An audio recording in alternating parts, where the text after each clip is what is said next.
All right. Big day, everyone, huh? Lots of people are on new teams. Someone told me there's a football game on Sunday.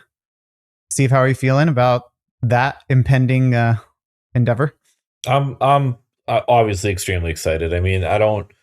The Patriots are gonna. We won't go into it. The Patriots are definitely underdogs, but if they have a chance, and you know what, just to see them back in the Super Bowl is obviously very exciting. And my kids are at the age where they're excited to watch the game, so to be able to watch, with them is going to be a lot of fun. So good energy in the Showley household this week. Looking forward to that game. Very unexpected. I don't know how much NFL you watch, Joe. You know Adam Falls. Very unexpected run. Easy schedule or not. So just to have the team in the big game and a chance to look forward to it has been really enjoyable. Yeah, I watch literally zero football. I try to even avoid it on the Super Bowl, but I won't be able to do that because I'm hosting a party. Um, so we'll eat and drink and have the game on in the background. But yeah, that's. I mean, I obviously can't. I had my team, the Indians at the time in the World Series in 2016. So I I I had a taste of it. So I can imagine. Very lucky to be able to do that with your kids. Yeah, it's fun for sure. Well, with that, welcome everyone to Hoops Hobby Hangout. We are on trade deadline day, so it has been 6 hours since the NBA trade deadline. So we're gonna, talk deadline stuff, I'm sure, but kind of try to focus on how that influences our collecting and what that means for our collections and things like that. And I'm here, Joey, with Stephen Adam today, or Ryan Liss. He's MIA today. So I guess before we get into like card stuff, do you guys have any? What are your initial reactions when you see the trade deadline and what trades went down? What are the first things that pop out at you? I was kind of shocked Jalen Brown's still a Celtic. Got to get that out of the way. Shocked or disappointed? Oh, uh, both, but more disappointed for sure. So you thought he was legit going to get traded?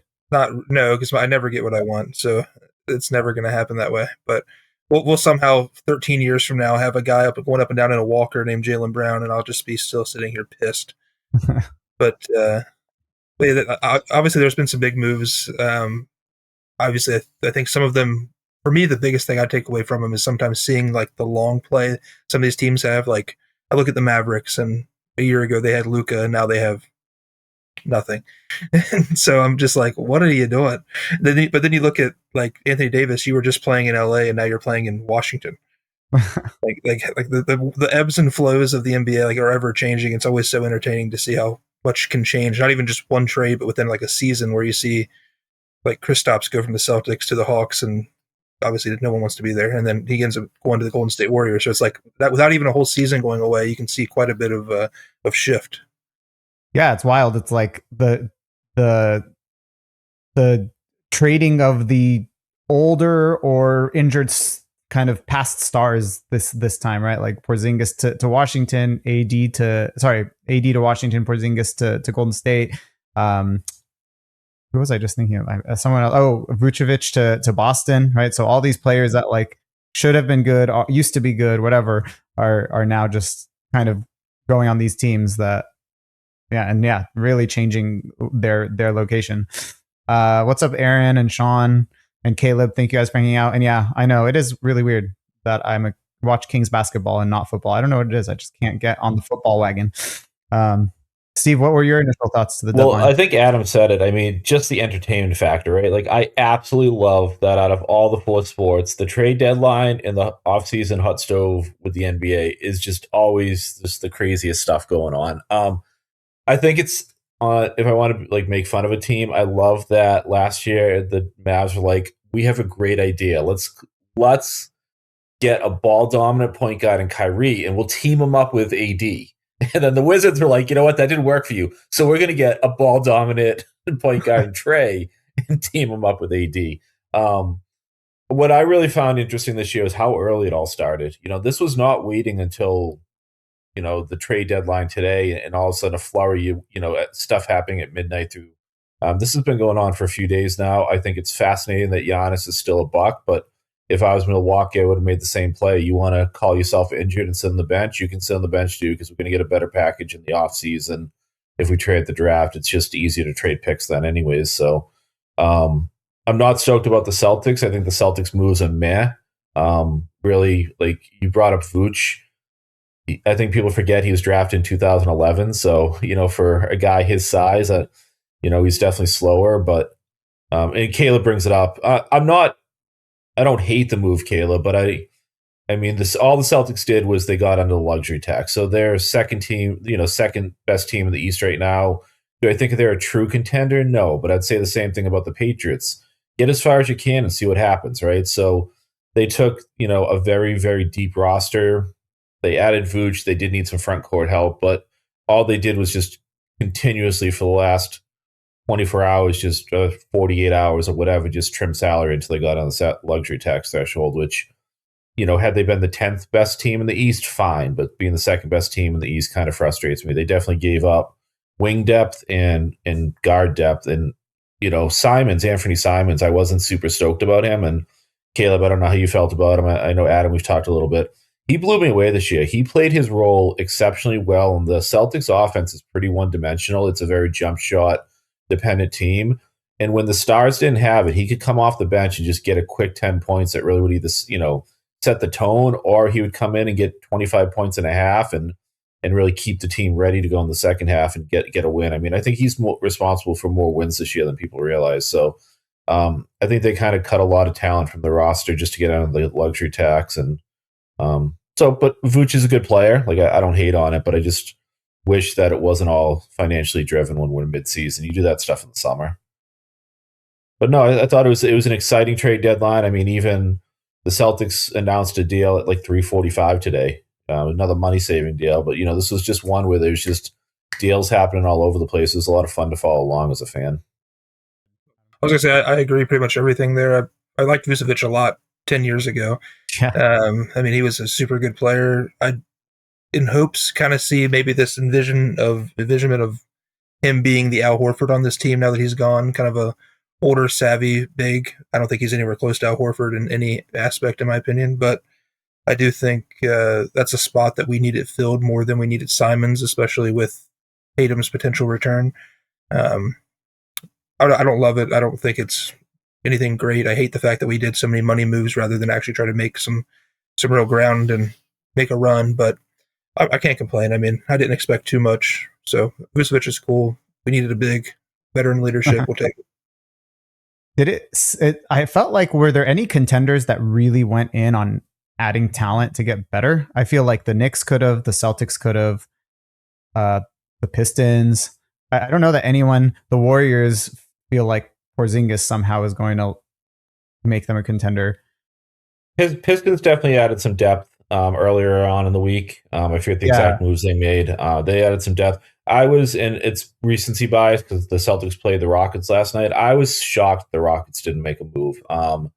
They've got Fred VanVleet's blown ACL of a contract to move, and they also have a depth of picks and pick swaps with teams like Brooklyn and a few other low-level teams that will probably be valuable first-round picks. So I was in a year that I think we've talked about. Obviously, the Spurs look great, the Nuggets look great, but there's not like there's openings there for teams to make a move. I was really shocked that whether it be to replace Steven Adams and get Clint Capella out of there or to get a true point guard, I was shocked the Rockets didn't make a move to add some real needed depth. Yeah, that's a good point. And is it who was it that the Pistons added? Kevin Huerter, right? Is that who you're talking about from earlier? Yeah, because they really needed shooting, right? Yeah, Kevin Huerter from 3 years. I was listening to one of the national podcasts today, and I don't know. They said this like Huerter's struggling. He's hope maybe sometimes you need to change the scenery, but I think they said he's shooting this year like 23% from deep. So wow. He's definitely not. But again, shooting in depth is always going to be helpful, and if they can rely a little bit less on some of their older players and spread out the offense a little bit, I think that'll help the Pistons. But the Pistons are a legit squad. They're really fun to watch. They definitely are. I didn't realize Huerter. I thought Huerter had kind of had a resurgence in Chicago, but I guess the Kings just break people permanently. That's where you go to basketball die. But yeah, last time I was watching the Pistons, they were just like in my opinion, They had too many stretches where they were just dependent on Tobias Harris, and I think Tobias Harris, if they want to be a real contender, needs to be in an extra piece off the bench. I don't think they can be relying on him as much. So hopefully by getting some shooting on the floor, they can spread things out and maybe open it up for their other players, because Tobias is a nice player, but I think he proved during his time in Philly that he can't be a go-to guy for long stretches of a really competitive game. Yeah, Caleb brought up the Bulls roster, and I saw that, Steve, you were talking to him in the chat. So yeah, the Bulls now are like 3/4 guards, and I don't know exactly about the breakdown, but what are they doing? Are they they're the Kings in the East, right? They're just the ones that have no direction in the East and are adding mismatched pieces and tanking, I guess. I don't know. You guys have any thoughts on the Bulls? No. Do we need to address that? I'm still kind of shocked that their last kind of adjustment to adding all the talent they did, what was it, 5 years ago now, was such a bad outcome. I thought that was going to be a decent run when they had, was it Vucevic, Levine, And DeRozan. Like that team, I thought was Ball. I thought that team was going to be more competitive than it was in the moment. Obviously, in hindsight, I was very wrong. But wasn't that all? Sorry to cut you off, Adam. Wasn't that they were trending upward though? Wasn't it Lonzo Ball's like 2-year knee injury or leg injury or whatever that was preceded? I think that sort of derailed the whole thing. That did, and then they sent half the team to Sacramento, and yeah, that's the problem. It's the same problem in Sacramento, right? When you have DeRozan and Levine, you need a point guard to orchestrate everything. So the Kings don't have a point guard. They got who is it? Russell Westbrook, Schroeder. Did you have a guy named De'Aaron Fox pretty recently? Well, not with Levine and DeRozan. I mean, sure, I know. I'm just saying, like a guy that would have filled that role perfectly. Yeah, or he's just rubbing salt in the wound. Okay, Tyrese Halliburton. Sorry, continue.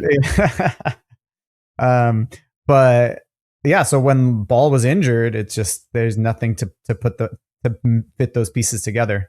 So I guess on the topic of the Kings, Caleb also asked about the Kings. Yeah, so he asked, how do you feel about the Kings holding firm on Sabonis, Monk, Levine, and DeMar? I mean, I'm not totally surprised because that was the trend, right? All the older and injured veterans just did not have command of market. I mean, who got the big hauls in this trade deadline? It was Jaren Jackson Jr. and Ivica Zubac, right? Like the less one-dimensional players that are younger and don't have the albatross contracts. I mean, Sabonis and Levine have giant contracts. DeRozan is 36 or whatever at this point. It seems like if you're not at least capable on both sides of the ball and somewhat close to your prime and have a history of being able to stay on the court, you were just traded for peanuts. So I'm not like totally shocked. That being said, I'm pissed. Like, I just don't understand what we're doing right now, right? I just don't know what we're doing here. I mean, think about the trajectory. Forget about the whole Fox and Levine thing, which in and of itself is pretty dumb. And I think even the DeRozan signing was dumb 2 years ago. But just since last summer, it's like you got a new front office. Their one significant move, this summer was adding Schroeder to be the point guard, right? That was in exit interviews last year. It was, this is our problem. We don't have a point guard. We need to get a point guard, and we need to address that position this offseason. They add Schroeder, has an amazing international offseason and FIBA or whatever. It gives everyone this hope that he's going to be good and he's going to bring, kind of be the link that brings all those mismatched pieces together of offense only ISO players, other than Sabonis, who's the only not ISO player that they don't want to play through. But it just doesn't make any sense. And then their star signing of the offseason, they have to attach the only asset we have that's not a draft pick in Keon Ellis, and then a second round pick to get rid of him. It's like you're cleaning up your mess, and now you're left with the mess you started with last summer. So I just don't understand what the hell we're doing. I just want to remind you that when we first had this whole expedition of the hangout here, we did talk about Schroeder, and I think the quote that I said was, "International Schroeder is amazing. Yeah. NBA Schroeder is going to give you a migraine." Totally. and I feel, you know what? A lot of us, I have experienced that. I think he's been on 35 different NBA teams at this point, so we've ridden that train. So welcome to the club.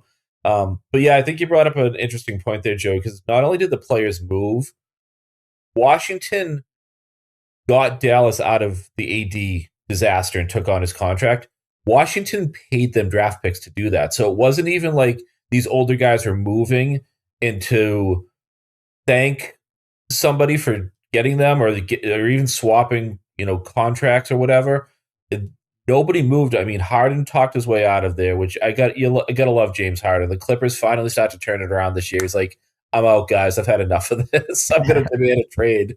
And then AD moved, and I don't know what Washington was doing, but yeah, these you're right, that generation of player just didn't move, and I think Sabonis is one of those guys that people aren't really sure what they would do around, especially mid-season. You've got to kind of have a unique offense for him. So I'm not surprised he didn't move. I'm surprised he didn't move last summer, but I'm not surprised he didn't move during the trade deadline. That's a tough one. Yeah, and I won't spend too much more time talking about the Kings, but on the point of Sabonis, it's like he's too old to go to a rebuilding team that's tanking and trying to start from scratch and rebuild around him, but he's not adaptable enough to be able to go to a contender and really contribute to a roster that's already built and developed, because he's just so particular in his strengths and his weaknesses, which are pretty glaring on both sides, right? So he's in this no man's land. So I have a question for you, Joe, and I'm going to put you on the spot because I know this doesn't apply as much to Adam with modern day cards, but thinking of the collecting, and I have an answer for this, but so as a team like the Kings who have these blips and they get good, but you have players coming through your organization all the time, how'd you look at collecting?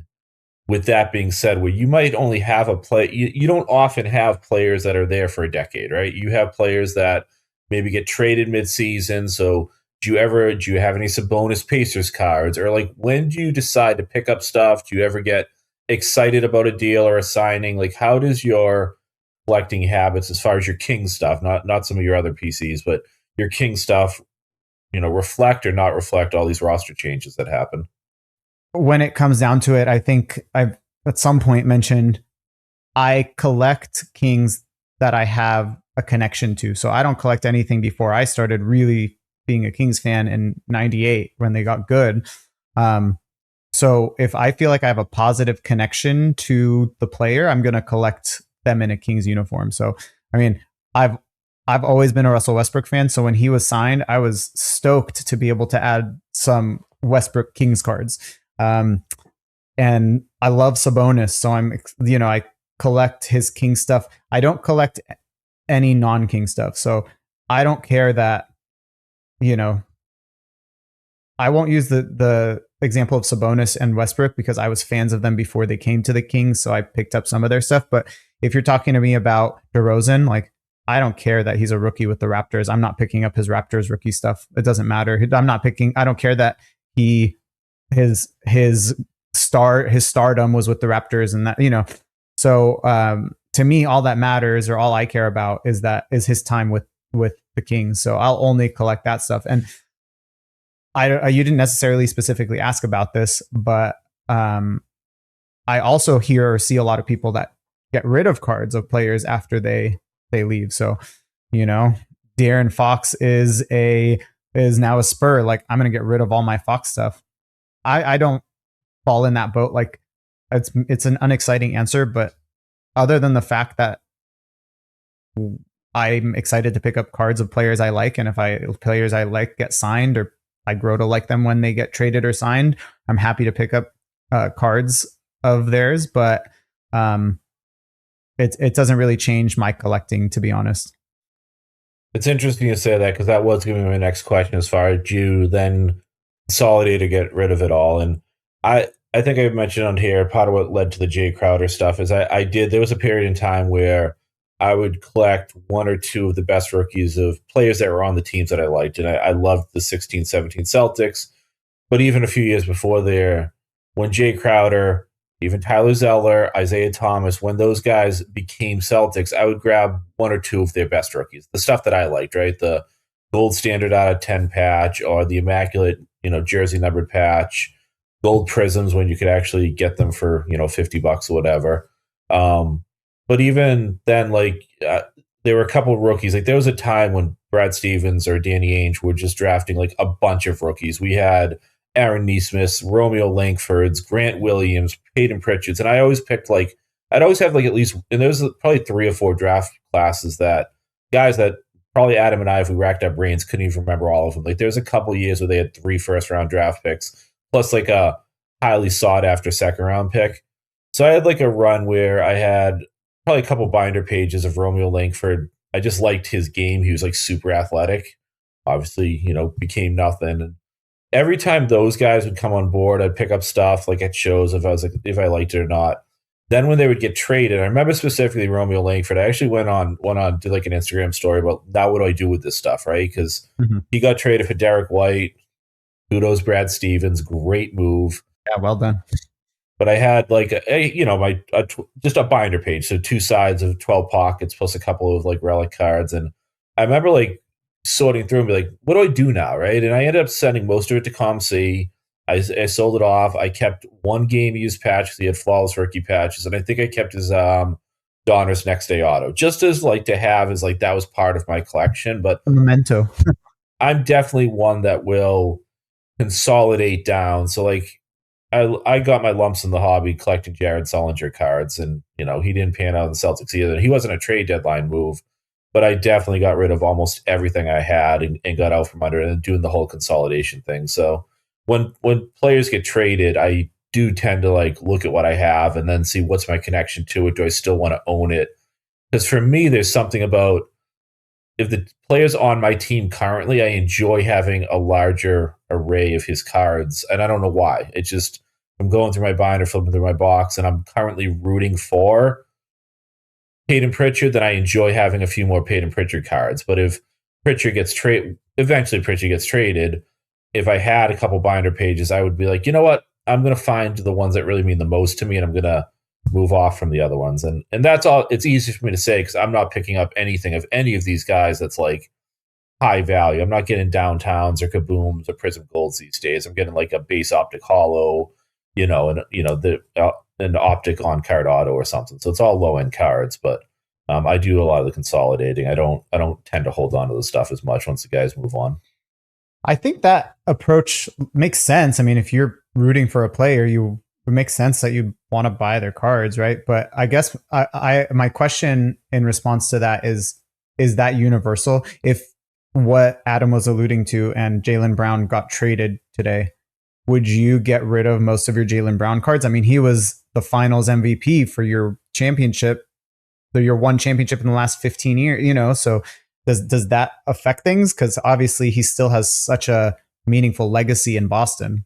You know what affects things is when his cards spiked during the pandemic and I sold everything I had anyway. So I have very few Jaylen Brown cards. I have 1 rookie on card auto, and I probably have 6 or 7 game use patches, and then when I say a couple team sets, like some random like out of 75 parallel, like maybe 3 or 4 like little team sets I did during the championship run.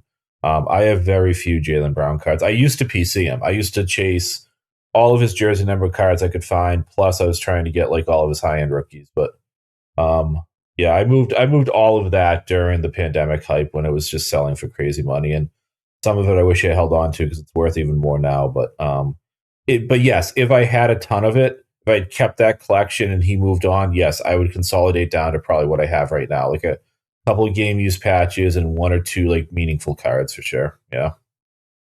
That's interesting to me because, and I don't know if you're watching, you see that late 90s b-ball with us now.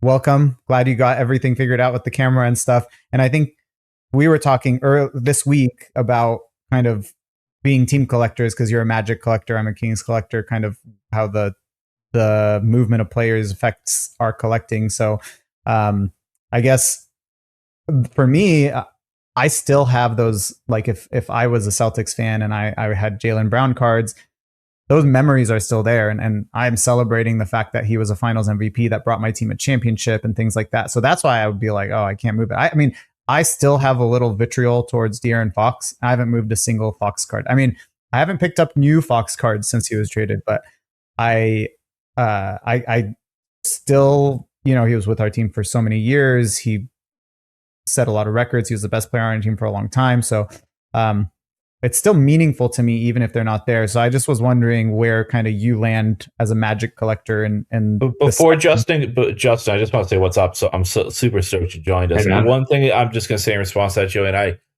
I'm going to try and say this without sounding as arrogant as it's going to make me sound, but I would say part of the motivation for moving. No, it's Boston collectors are insane. So when stuff like that happens, a player gets spiked, there gets to a point where there's a monetary value that I'm like, I can't hold on to this. And I think a Jason Tatum or Jaylen Brown card is more likely to hit that level than, say, a Sabonis or a DeMar DeRozan card, right? So part of it also that I don't talk about, I don't talk about the money side of things much. When I say I move Jaylen Brown cards, some of those things just got to cards that I paid $50 for, maybe got to 600, 1,000. You know what I mean? So there's also, if it stayed a $50 card, then I'm more likely to hang on to it. But Celtics, there's an international Celtics community of collectors that when stuff like that happens, cards spike, and then that changes my metrics too a little bit. So trying to say that without saying Boston's better than Sacramento or whatever, but it's just a different collectible market atmosphere out there that I think changes my thoughts on some of that stuff as well. But so sorry to cut you off. Transition to Justin. I will mute myself now. No, you're good, Steve. Yeah. So the concept of, and I get that, from a value standpoint, maybe it doesn't make sense to keep those cards. It might make sense to move them.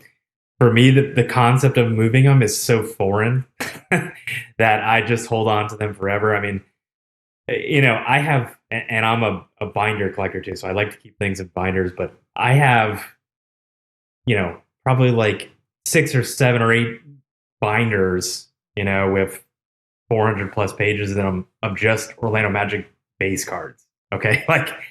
Nothing special. And I see Steve laughing because it sounds ludicrous. Nobody does this anymore. But, as a team collector, I like to see every player. So, I might have some in-person autographs thrown in there, some inserts, but it's largely a lot of base cards because I just want to see every generation of, iteration of Magic teams that there is that I remember watching, which, goes back to the early 90s. So almost since the genesis of the team, but not quite. And all of those mean something to me. I can remember different stages of life, right? Where, whatever's going on, I remember watching that iteration of Orlando Magic team. And it brings back all these memories. So I just can't move on from those cards, Maybe if I have a duplicate, it might make sense to get rid of one here or there, but it doesn't happen too often. And I've got a sort of a bulk Orlando Magic collection. Now, that being said, I have streamlined my collecting a little bit more in the past 5 years or so to, look for quality over quantity. But I've just got so much from, breaking boxes when I was younger. We would get on a whole nother story, but, used to be able to get a box for $50 and under, like a hobby box. And even in 2010, 11, I was buying boxes of 96, 97 Skybox Premium for, $30 off eBay. There's just a whole bunch of it. But yeah, when a player moves, I don't, whether they're traded or otherwise, I don't tend to get rid of their stuff. And in fact, I'll still continue pursuing it and collect it if it's something unique or interesting I want. And I grabbed a couple things. I grabbed a very small stack, stuff I'll grab. I grabbed these purposely because Steve is a Nikola Vucevic hater. Oh, nice. I just grabbed a random stack that I had sitting around. These were in it. Some game worn shorts, Nikola Vucevic. I love Vuce, I also, to my defense, Justin was telling me how much he loves Vuce, and I had to remind Justin that his memories of Vuce were over a decade ago at this point. So. Well, yeah, you can see why I don't get rid of anything, because to me, it's like it was yesterday. That was a really dark time in Orlando Magic history. We were a terrible team, barely winning, and the only bright spot really was Vuce. Stand-up guy, went out there, did his job, got it done, double, machine usually, and just everybody around the team I think really liked him, and the big thing for me for Vooch, he loved being here. He loved playing for the Orlando Magic. I think he would come back today if he could. In fact, I know some people who have talked to him when he came with the Bulls and stuff, and like, hey, we miss you, and he's like, yeah, I miss it. He would come back, but it's rare to find that for the Magic as a small market team. A lot of guys, aren't necessarily really interested in being here. So to have someone who actually liked playing here and wanted to play here, it makes a difference to me. So take it for what it is. I like Vooch. But any other, you could name probably any Magic player, and I've got a bunch of weird cards for them. Even I know there's usually someone here, I think that's like a Nuggets collector. Here's a 101 Gary Harris. He was awful for us, absolutely terrible. Yet I've still got one. It's not special looking or anything, but I've got, like I said, they all hold a place in Magic history to me. So I grabbed some like random ones I grabbed a little stack and just had a bunch of random stuff in there, like a gold Tobias Harris, just all. I've just got a plethora of random Orlando Magic stuff. Here's a Vince Carter. Nice. That's cool. It's and especially Vince. I mean, Vince on the Magic was huge for me. I could talk about every player and what it meant for me, but Vince was a local guy who played high school ball here in Daytona, and I had actually seen him play in high school. I was much younger, but I saw him play in a game, before he was big time. And I loved when he came to the Magic. He was here a short stint, but like that 09-10 run to the Eastern Conference Finals, that was huge. He played a role. So, let's see, another Magic great, like Hito Turkoglu. I don't have a ton of nice Hito cards. I have some, but I love Hito. I'll grab anything Hito. Underrated player and underrated set. That absolute set was awesome. Those Spectrum cards look really good. Yeah. Underrated is right. I mean, if Hito was in today's NBA, I think he'd be unbelievable. I mean, an early point forward, he'd stroke it from three. Was unreal. And driving to the basket, he was almost unstoppable. That time, 6'10". Him and Rashard Lewis kind of doing the same thing at that time, the early 2010s, 2008, 2009. Like, it wasn't happening yet. They were really, I think, one of the first teams that started doing it in that run with Van Gundy. They've since lost that. They didn't keep it. Hindsight's 2020, but if you listen to any of the interviews the guys from that era, give about that run and those, what led up to the 2010 or the 2009 Magic team, whenever they went to the finals, almost all of them will say that one of the biggest game changers for them was getting Turkoglu into the facility and onto the team, and the grind and the energy and I think he brought a different edge to him that you wouldn't expect, but also the versatility. Like, he was very well respected by his peers in the league. He's definitely an underrated player. Yeah, definitely a Swiss Army knife on the court. He'd do anything, and then he'd just go sit on the bench and eat pizza and come back in and destroy. So, on those teams, you said Vince was part of those teams. Was he kind of in that vet role? Yes, but maybe a little more than a vet at that time. I mean, in the 09-10 team, he could still provide like a decent source of scoring. He wasn't.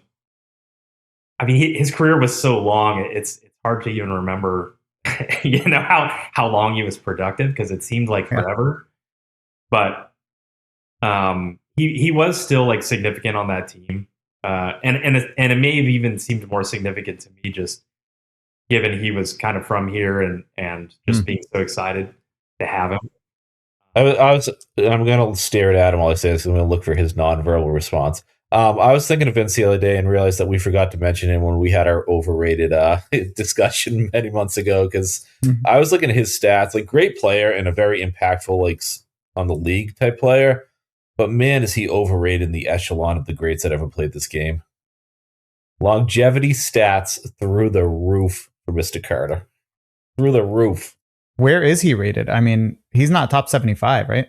No, he's not top 75. Yeah, but and I'm not trying to crap on. I'm being facetious on purpose because Justin's brought up. I crapped on Tobias Harris. I crapped on Vooch. So I might as well go card. But I think when we talk about the cards, like his cards are brought up with like the Anthony Hardaways of the world, right? Oh, yeah. Where I think the And the Jason nostalgia Williams. kicks in more.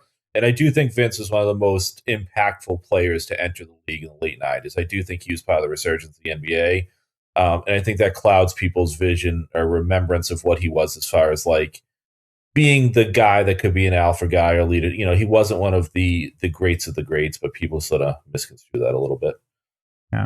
Yeah, I mean, he's not top 75. I can accept that, but if you tell me that Tracy McGrady shouldn't be in the top 75, and I know he's not, and then we'd fight because I think I think Tracy should be in the top 75. Here's a black refractor that was in that random pile that I grabbed. Nice. Oh, that's slick. I love that photo. Yeah, it's terrible glare on my end, but No, you're good. That's a great year for black refractors. Luckily, Yeah. you won't have to fight alone on McGrady. I love McGrady. Yeah. yeah. Tracy's probably my favorite Magic player. He's not the top guy that I collect because I do have some emphasis on certain players. And mainly that's because his cards are a little more expensive, and the selection for Magic cards in those early 2000s isn't, wouldn't necessarily where I'd want it for him. But Oh, look at that twinning. yeah, Love those. nice. I've got the white one too, so I like to have those two together. But Nice. that looks great. But his watching him play, I mean, I had never seen anybody like him. His ability to move, like he was just so slick on the court. It was incredible. Like his scoring, I still don't that I've really seen anybody play exactly like him from my standpoint. But I mean, the guy was just a bucket. Go out there and do anything. T-Mac, prime T-Mac was absolutely elite, and just played the game at a different pace than other players. Question for you, Justin. So Sean pops into the chat and asks, and I know part of how you're going to respond to this, but how is Nick Anderson remembered in the Orlando Magic world? Oh, that's a good question. So I think of Nick fondly. I mean, does it suck that Hattie made those free throws? Maybe we would have won a championship. Yeah, it's possible, right? It's possible. But the guy, he was our first draft pick, so that's huge. He played for the Magic for a really long time. He's still involved. He's like a community ambassador. You'll see him at every single game. I mean, every game I go to, even now, he's there. Super nice.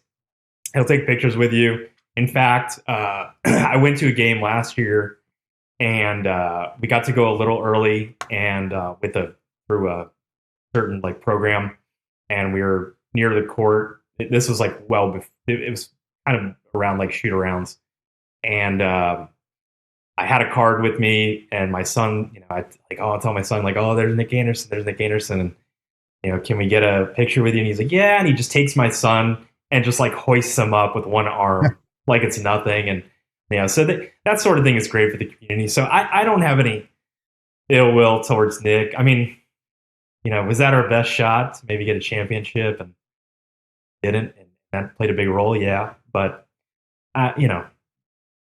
crap like that happens. So, what people really want to know is how was 1991 Slam Dunk champion D Brown remembered in the Orlando Magic? Oh man, I don't know. That's a good question. I think D was, if I'm not mistaken, I think he was local for Florida for a while. Didn't he? His family still lives down the Florida area. He went to Jacksonville U. Yeah. He once he left Boston, he brought his family down to Florida, and they all were born in Boston but grew up in the Florida area, and they still reside down there. His son's at Jacksonville now, actually. Okay, yeah, that's what I thought. So, I can't say that I've heard a lot of Magic fans talking about him. I don't even know if he played a full season for you guys. He was there after his Raptors days, but Justin knows that one of my chase cards, probably top 10 chase cards for me right now, is one that I have to fight him for, which is a a D Brown MVP promotion from his Orlando Magic days because it's the 1 year of Topps that he doesn't have a refractor for. So Yeah, that's the purple one. What is that? 2000, 2001, I think. yeah, 2000, 2001. Yeah, which because he's card number 201, I think it is, or 203 or something. And the Chrome that year was only cards 1 through 200. So he just missed the chance to have a refractor. Yeah, it's definitely sitting in my binders of Magic base cards, just not the MVP. Yeah. Well, good question, Sean. I appreciate that. Yeah, I wanted to also bring a couple things in from the chat and transition to something. But before that, Justin, just a heads up, you were mentioning the Nuggets collector. He's also a Gary Harris super collector. That's Ryan. So if you're ever interested in connecting there. Yeah, I mean, look, that I don't usually... I rarely move cards, but for a super collector, I would consider. I don't know if it's one he's dying to have. Probably not. But I wanted to talk about what some people were talking about in the chat. The crazy one and Gary were talking about player collecting. So I don't know if Steve, this maybe appeals to you more than it does to us team collectors a little bit. And sorry, Adam, I know you're like neither necessarily a team or player collector. So I'm just here so I don't get fined. But the crazy one says he's a player collector and doesn't worry about the team they're on. Trades are so common, it's not going to let him affect the way that he collects. And Gary mentioned that I feel like it's maybe the opposite perspective. I don't know. I'm not really sure if it's the same perspective or the opposite perspective, but he says that there are still some cards he doesn't touch as a player collector. For example, he doesn't buy John Wall Clippers cards because he doesn't associate him with that team. I know that, Steve, you kind of commented on Paul Pierce with the Clippers too. But yeah, I mean, I guess just as a player collector, it's like most players end up with a random team to end their career, right? So, and I guess as we're transitioning, I'll bring Aaron Q's Cardboard up. What's up, man? Thanks for hanging out. Thanks for coming on. But yeah, so kind of just talk player collecting. I'm not a player collector, so yeah. No, I mean, it's tough to talk in terms of the trade deadline because what I do with my player collections, and I'll put Adam on the spot a little bit because I've even talked Adam into thinking outside the lane a little bit with like chronicling a player's career, right? So I think, Adam, you maybe even went out and got like a Bill Russell collegiate auto at one point, right? Because we talked about capturing a total player's career. So like for Paul Pierce, my all-time favorite player to collect and watch, I have everything from collegiate cards up through Hall of Fame induction cards and everything in between, including Wizards, Nets, Clippers cards, right? So, but it wasn't when he went to the Nets, I didn't say, oh, I'm going to go get some Nets cards. It's just over time I found appreciation for that. So in terms of like the trade deadline, I don't know that I resonate as much, but I definitely resonated on the player collector. Like I have Al Horford, I have an OKC Thunder game use patch, just more so that I was fascinated that he played like 10 games with the Thunder and they managed to get a game use jersey. But so players that I really like, I will try to chronicle their career, right? So I do have Bill Russell collegiate stuff. I would love, a Bill Russell Team USA basketball card, even if it's just like a photo they use on Prism or something. Like I would love the players that I really admire to chronicle their career. But someone like Porzingis, who I was like a huge fanboy over, similar to what Justin was saying about Vooch in Orlando, nobody in the last few years has loved playing for the Boston Celtics more than Kristaps Porzingis. Loved watching the fun that he had being a basketball player in the city. I'm not going to go out and get, I'm not even able to keep track of all the teams he's going to be on between now and the time he retires because he's probably, unfortunately, going to bounce around because he's sort of an injured-riddled contract. So I think it really depends on how I feel about the player and what I want to say about my collection of that player than it does response to the teams they come and go from in the moment at all, if that makes sense, Joey. Was there a more memorable moment than Kristaps getting busted in the face and bleeding all over the court last season?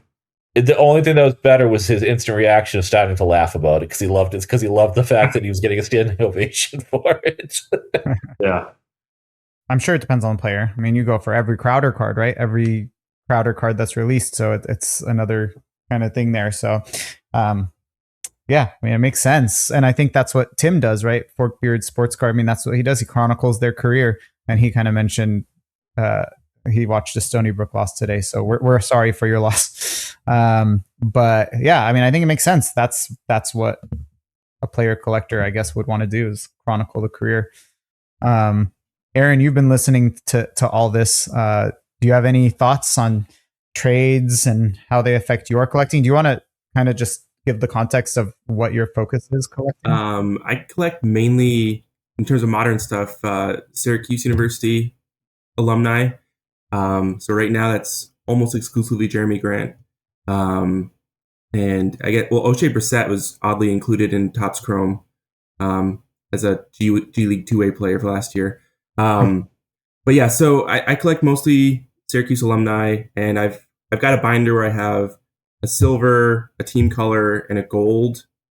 If they're not all filled for the gold, but that's the idea for each row for each player as they progress through their career. Because for the most part, Chrome and Prism, you can find a color match, so to speak, and they've been pretty consistent between having a silver and a gold over the years. And so that's the way that I've kind of chronicled careers without getting a super bloated, as I would put it, probably collection, and being a little more budget conscious, I guess, as well. But yeah, so the players are almost chosen for me as a Syracuse fan. And then, once they leave Syracuse, they're kind of just being collected by me in perpetuity. So, they're not, there's not a lot of them these days. We're out of our heyday. We're in the doldrums.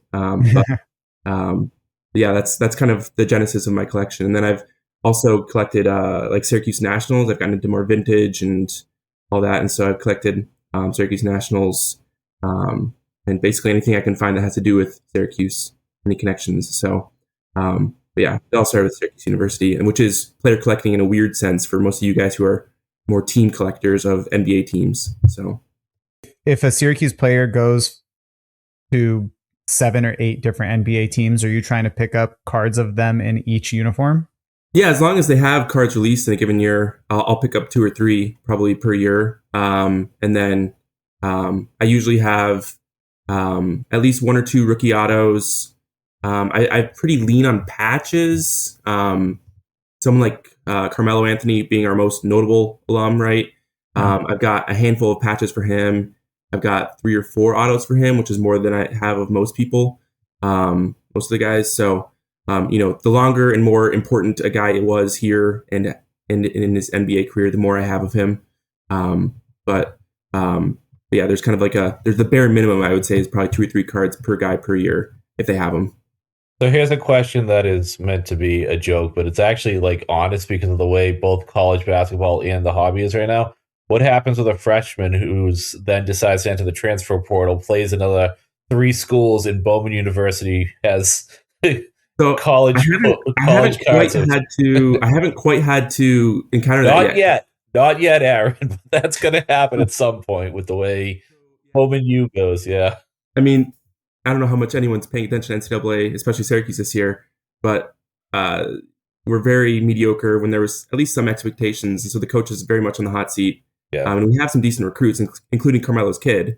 And so there's some fear about, do they leave? I don't even know. I'd probably still, it's like Joey. If I made a positive connection with them, I'd probably still collect them, at least to some extent as they go pro, if they go pro.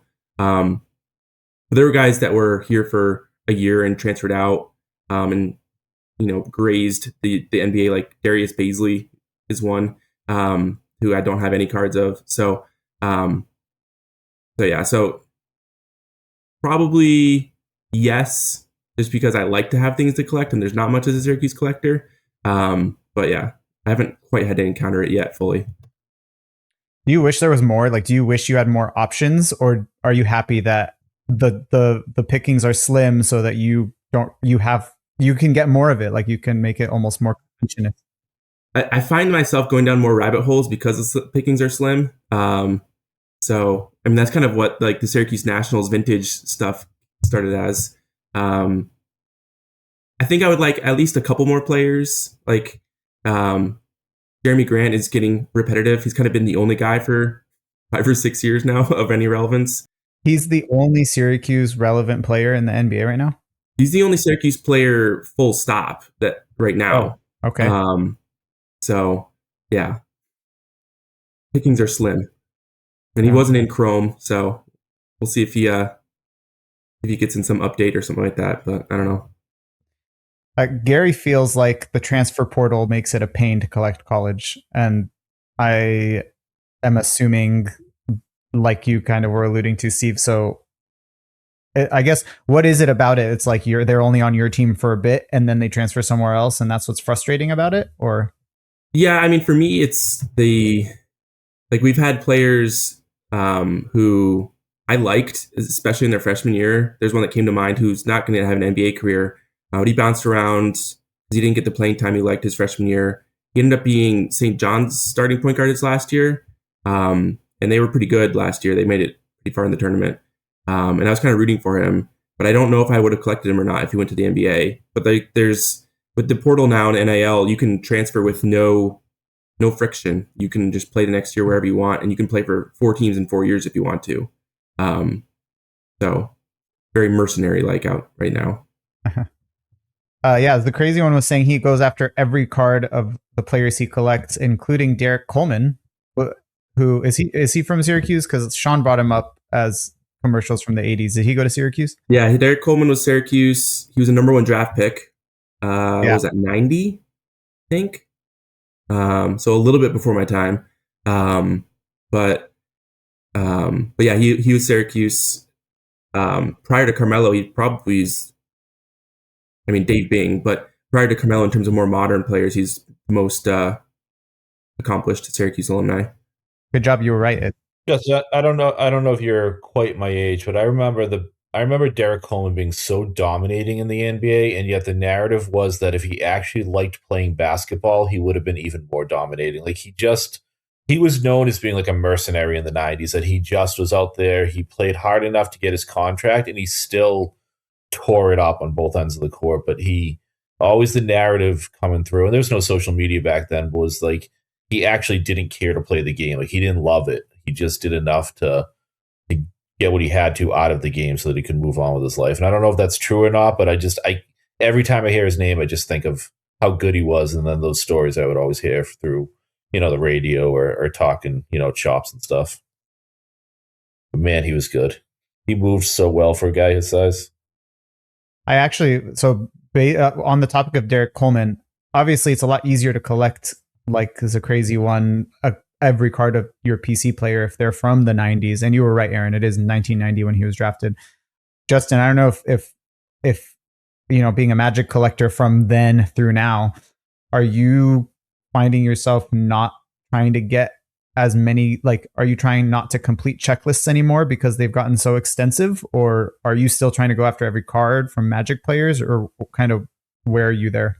Yeah, no, there's no way I could possibly chase entire checklists. Like nowadays, that would just be impossible. I mean, from my standpoint, I basically, when it comes to ultra modern type stuff, I'll only get it if it's a player I really like on the current team, or if it's kind of unique. Like right now, I would probably only grab stuff like ultra modern stuff of Franz and Mo, maybe, because I like them.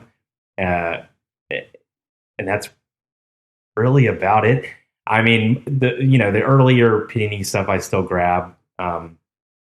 And I prefer like pre-Panini, but something I was thinking about.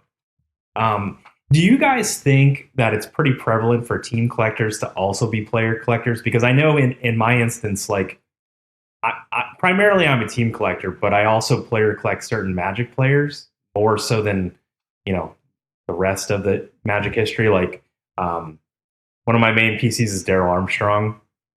I primarily do Darryl, Jameer Nelson, and Nick Anderson from a player collector standpoint, even though it still falls within my team collecting. But I don't know. I feel like maybe it's pretty easy to become a player collector, while at least starting out as a team collector, doing both. Even though mine are a little odd. Typically I imagine most people, maybe they go for the 4 stars or superstar style players rather than role players like I like. But there's one other Darryl Armstrong collector out there, and he's pretty cool. He's local. We've met up a few times. It's actually pretty fun. Like he finds a card he really needs. I find a card. Sometimes he's got a duplicate. Sometimes I find one for him. Like that's pretty fun. But I don't know. Do you think that's pretty common for team collectors to also fall in that player collector category with like as like a subsection? Well, Steve, that's what happened to you, right? I mean, you're a Celtics collector, but then you became a Crowder super like player collector. I mean, is that the same? Is that the trajectory? There's a ton of overlap, right? Like you end up having your favorite Mhm. players. So, years that I would put together team sets, but I've loved Al Horford since his time in Florida, right? So when he came on the Celtics, I started getting more of his, and I've kept more of those than I did some of my, Isaiah Thomas cards or, Amir Johnson card that I had of his, right? So I think so I think there's some overlap. I don't know that you can put anything in a firm bucket. It's just kind of how we approach things. But yeah, it's and we also impulsively buy from time to time. But so I definitely say I'm more of a player collector, and the way Ryan and I have discussed it. Ryan does the Nuggets. He puts his stuff by year by team, and I put my stuff by player. So even though if I might have a whole run of a certain year of the Celtics, all the Horford stuff's together in a binder, all the Jaylen Brown stuff's together in a binder, all the Tatum stuff's together where he's going to put his by. So I'm representing the player and he's representing the team because he'll have the entire 2017-18 Nuggets roster together in his binder, and then the 19-20 stuff will be together. So I think it's just more about how we organize it and what we prioritize when we buy. Like I'm going to look for Paul Pierce cards first, and then if I see a nice Ray Allen or Kevin Garnett, I might consider it.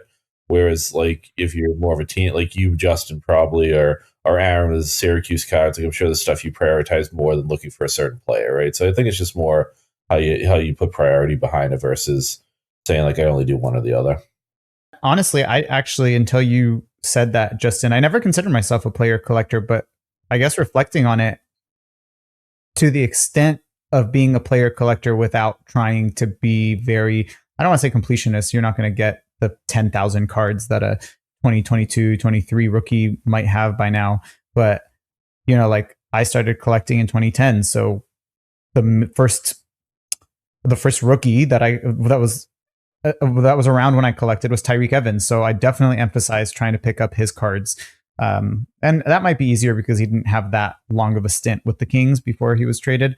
But there's certain players, him, DeMarcus Cousins. DeMarcus Cousins is the best Sacramento King since 2004, in my opinion, right?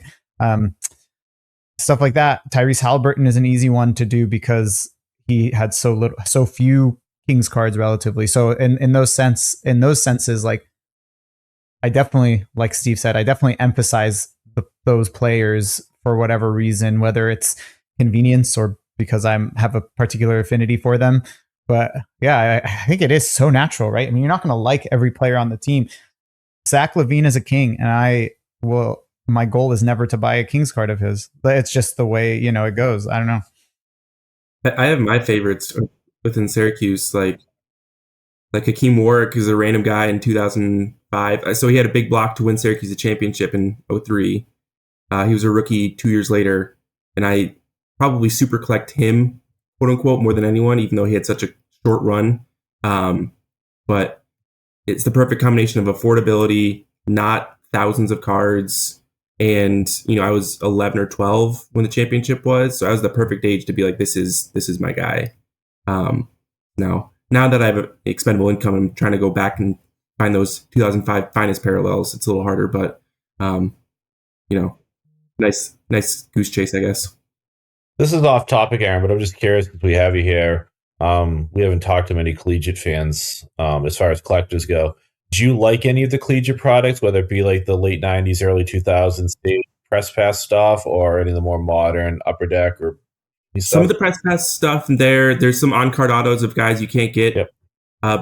Typically, I have preferred the NBA stuff just because the quality of the card and the design and all that has been better. And then you can kind of track their careers and you can kind of go through, whereas the collegiate stuff kind of one and done. But then Syracuse is a player right now who, so Topps has put some weight behind Bowman University recently. Yep. And Syracuse is a player who was in last year's product, and they have at least, I imagine Carmelo's son will be in this year's product whenever it comes out. And I picked up a couple color matches. So the orange are out of 25. And so it's a nice kind of little bit of rarity. Looks nice with the color match. So I picked up a couple, but I don't go too crazy with it. Yeah, I usually prefer the pro stuff. And it's right what you said. Not only there's so much inconsistency in the collegiate stuff, whether it be Sage, Press Pass. Even now, there's Bowman U. Upper Deck came out with a multi-sport, multi-school. It's not every NCAA school, but they call it the World of Sports, which has. I have seen it because of Sarah Strong and UConn. Like some of the UConn players are in it, but there's but World of Sport will be a one and done product. Bowman U at least has finally got some consistency behind it, but we've had a year or two of Panini Flawless Collegiate or Panini Chronicles Collegiate, and you're right. There's a lot of inconsistency in there was something like 10 years without any collegiate products, though, from like the mid 2000s to the mid 2010s when Panini started picking it back up. So, there's kind of a ghost land out there for some of my favorite guys. So, hit and miss. Then there was Flair Retro back in 2012 when Adam and I would have been hanging on the Beckett boards together, and that stuff was crapped all over. And now people pay up for all those PMGs and everything from that collegiate set. So yeah, it is a little bit of a Wild West out there. You mentioned 2005 Finest Parallels. This was sitting in that little stack that I had. White gold X-Fractor. Oh wow! Oh nice. So, I think that's what you were looking for, right? Yeah.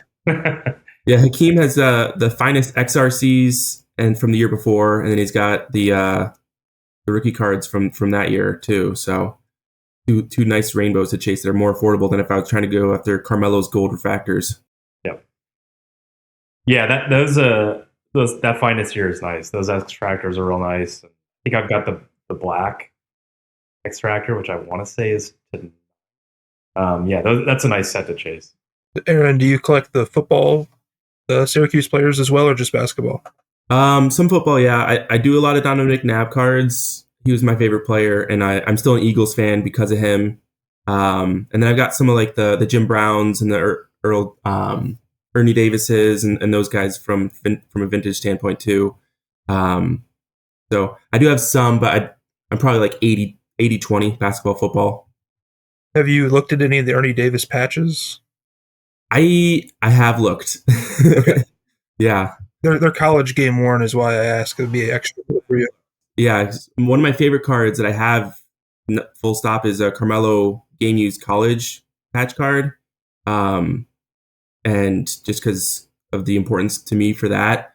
Obviously, Ernie way predates my existence. Sure. So there's a little bit of a detachment there, but it is a cool kind of relic there.